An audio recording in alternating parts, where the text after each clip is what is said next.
स्वागत और अभिनंदन आप सभी का द डिबेट में। मैं ब्रजेश मिश्रा हूं और आज हम लोग बेहद महत्वपूर्ण राष्ट्रीय महत्व के कार्यक्रम पर चर्चा करने जा रहे हैं। ये कोई सामान्य बहस नहीं है बहनों भाइयों, एक असाधारण बहस आज मैंने आयोजित की है। आपको जानकर आश्चर्य होगा, झटका लगेगा, आप परेशान हो जाएंगे, आप हैरान हो जाएंगे, आप तकलीफ में आ जाएंगे और आप सोचने को लिए विवश होंगे कि पिछले 4 महीनों के भीतर इस देश भर में 1,89,00,000 करोड़ लोगों की नौकरी चली गई। और ये जो डेटा है ये अप्रैल से लेकर सिर्फ जुलाई तक का है। अकेले जुलाई मंथ में 50 लाख लोगों की नौकरी चली गई। देश भर में जो रोजगार का सृजन होता है उसमें सैलरीड क्लास 21% कंट्रीब्यूशन करता है, 21%, और उसमें से 1,89,00,000 लोगों की नौकरी चले जाने का तात्पर्य है कि समाज में एक नई तरह की समस्या का, गरीबी का उत्पन्न होना है और इसके बड़े दूरगामी दुष्परिणाम होते हैं। और ये सिर्फ सैलरीड क्लास के साथ नहीं है। सैलरीड क्लास के साथ प्रॉब्लम क्या है कि पहले तो उनको नौकरी आसानी से जाती नहीं, जमी जमाई नौकरी जल्दी जाती नहीं, और एक बार अगर बहनों भाइयों ये नौकरी चली गई जल्दी मिलती नहीं। ये जो तकरीबन 2 करोड़ लोगों के आसपास जो नौकरियां गई हैं सैलरीड क्लास की, ये बहुत सामाजिक और बड़ी चिंता का विषय है। मुझे हैरानी है कि इस विषय पर चर्चा क्यों नहीं हो रही। मुझे कौतूहल है इस बात पर कि इस पर बहस क्यों नहीं हो रही है। जो लोग बेरोजगार हुए हैं उनके घर कैसे चलेंगे, उनके घरों का राशन कैसे आएगा, बिजली का बिल कैसे जमा करेंगे, उनके बच्चों की फीस कैसे जमा होगी, उनके घर वालों के इलाज के पैसे, दवा के पैसे कहां से आएंगे। यह बेहद चिंता का विषय है और इसके दुष्परिणाम आपको इसलिए देखने को आगे आने वाले वक्त में मिलेंगे क्योंकि अभी थोड़ी बहुत जमा पूंजी नौकरी करके लोगों ने जमा रखी है और उसी जमा पूंजी से खा रहे हैं वो। ये तो हुआ फॉर्मल सेक्टर जिसमें 1,89,00,000 लोगों की नौकरियां गई हैं। और ये आकलन है centre for monitoring Indian economy, CMIE का, देश की सबसे क्रेडिबल प्राइवेट इंस्टीट्यूशन के तौर पर इसकी मान्यता है और उसने ये रिपोर्ट जारी की है। आज अखबारों में इसको बहुत छोटी सी जगह मिली है, टेलीविजन चैनलों पे मुझे दिखी नहीं, पर यह एक सामाजिक चिंता का विषय है, ये एक सामूहिक चिंता का विषय है, ये एक राष्ट्रीय चिंता का विषय है और हमें इस पर खुलकर बात करनी होगी। जिन लोगों की जॉब्स गई है उनको जॉब्स कैसे मिले, इसके लिए सरकारों ने पॉलिसी बनानी होगी, मार्केट ओपन करना पड़ेगा, कुछ नई पॉलिसीज लानी पड़ेगी और इस पर तत्परता से लगना पड़ेगा। भाइयों, ये कोई सामान्य प्रकरण नहीं है। एक घर में किसी की एक की नौकरी जाने का मतलब पूरे परिवार की आर्थिक व्यवस्था का चरमरा जाना होता है, तहस नहस हो जाना होता है। आपको पता है कि जो इनफॉर्मल सेक्टर हैं, जो छोटे रोजगार हैं, कुटीर उद्योग हैं, स्ट्रीट वेंडर्स हैं, हॉकर्स हैं, इनमें तकरीबन 9,12,00,000 लोगों की जॉब्स चले गए हैं। इनके काम धंधा बंद हो गए हैं, इनके रोजगार बंद हो गए हैं। इनसे कहा गया लोन लेने के लिए, लेकिन कोई लोन इसलिए नहीं ले रहा कि जब मार्केट में डिमांड नहीं है तो वो लेकर लोन क्या करेंगे, भरेंगे कहां से। और जिन्होंने पहले से लोन ले रखा है वो लोन चुकाने की स्थिति में नहीं है। हमारी अर्थव्यवस्था नीचे आ रही है, 0 GDP पे हम खड़े हुए हैं, माइनस ग्रोथ पे चल रहे हैं हम।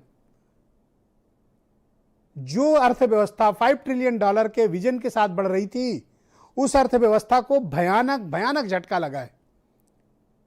और यह झटका सिर्फ डोमेस्टिक इश्यूज पे नहीं है। अगर भारत की अर्थव्यवस्था की गति नकारात्मक रही, 0 रही, तो इसका सीधे इंपैक्ट आपको विदेशी निवेश पर पड़ता है और इसका डायरेक्ट रिलेशन है, economy down, foreign investment down. और ये मैं कोई आपको रॉकेट साइंस नहीं बता रहा हूं, ये सामान्य से अर्थशास्त्र का और मार्केट का सिद्धांत है। पैसे वहीं फॉरेन इन्वेस्टर लगाता है जहां उसको प्रॉफिट मिलता है। तो जहां की अर्थव्यवस्था नकारात्मक हो, 0 पर हो, वहां कोई पैसा लगाने क्यों आएगा। आप कहीं लगाओगे? नहीं लगाओगे आप। तो इसके दुष्परिणाम बहुत भयानक है और हमें इस पर खुलकर बात करनी पड़ेगी। सरकारों को खुलकर इस पर बात करनी पड़ेगी, संवाद करना पड़ेगा, जन संवाद स्थापित करना पड़ेगा। जिनकी नौकरियां गई उनसे बात करनी पड़ेगी, जिन सेक्टर से ज्यादा नौकरियां गई हैं उन सेक्टर के एम्प्लॉयर्स से बात करनी पड़ेगी और यह सोचना पड़ेगा, यह बताना पड़ेगा कि इन लोगों की जो नौकरियां गई हैं ये कौन लोग हैं, इनको वापस कैसे जॉब मिले, ये समाज में क्या काम करेंगे, ये क्या घरों पे बैठे रहेंगे। अब ये तो हुआ जॉब से जाने की बात। अब इसके साइड इफेक्ट पे जरा चर्चा कर लीजिए। अगर किसी की जॉब जाती है, इतने बड़े पैमाने पर लोगों की जॉब गई, 21% जो फॉर्मल सेक्टर है इसमें से 1,89,00,000 लोगों की नौकरी जाना, इनफॉर्मल सेक्टर से करीब 9,12,00,000, अगर मैं मोटा मोटा आंकड़ा मानूं 10 करोड़ लोगों का काम धंधा बंद हो गया है। तो इसका सीधा इम्पैक्ट किस पे आता है? मार्केट पे आता है। मार्केट में कैसे? डिमांड कम हो जाती है। डिमांड कम होने का मतलब, अगर आप प्रति माह 10,000 रुपए खर्च करने की आपकी कैपेसिटी थी और अब आपके पास कोई इनकम नहीं है, आपके पास सिर्फ अपनी जमा पूंजी बची है, तो आप 10,000 का सामान नहीं खरीदोगे, आप उसमें जरूरी सामान ही खरीदोगे जिससे आपका और आपके परिवार का जीवन चल सके। इसको कहते हैं डिमांड घटना। और डिमांड घट कहां रही बहनों भाइयों? मेट्रो में घट रही है, डिमांड सेमी अर्बन एरिया में घट रही है, डिमांड रूरल एरिया में घट रही है। तो अर्थव्यवस्था में अगर ये बिखराव, बदलाव नकारात्मक है, लोगों की नौकरियां गई हैं, तो इसके सीधे सीधे दुष्परिणाम हमारे समक्ष इस रूप में विद्यमान है। और ये पहली प्राइवेट रिपोर्ट आई है। सरकारी रिपोर्ट तो पता नहीं कब आएगी, नहीं आएगी, एक अलग विषय। एनएसएसओ जारी करेगा या उसको रोक दिया जाएगा, अलग विषय है। पर सीएमआई की तारीफ करनी चाहिए कि एटलीस्ट उन्होंने एक डेटा तो रखा। और मेरा हमेशा से स्पष्ट मत रहा है, दुनिया विज्ञान से चलती है, दुनिया डेटा से चलता है, दुनिया विश्लेषकों की राय से चलता है, दुनिया एक्सपर्ट्स की ओपिनियन से चलती है। तो पहला डेटा आया है, ये डेटा ही चौंका गया, झटका दे गया है। अकेले जुलाई महीने में 50 लाख जॉब्स गई।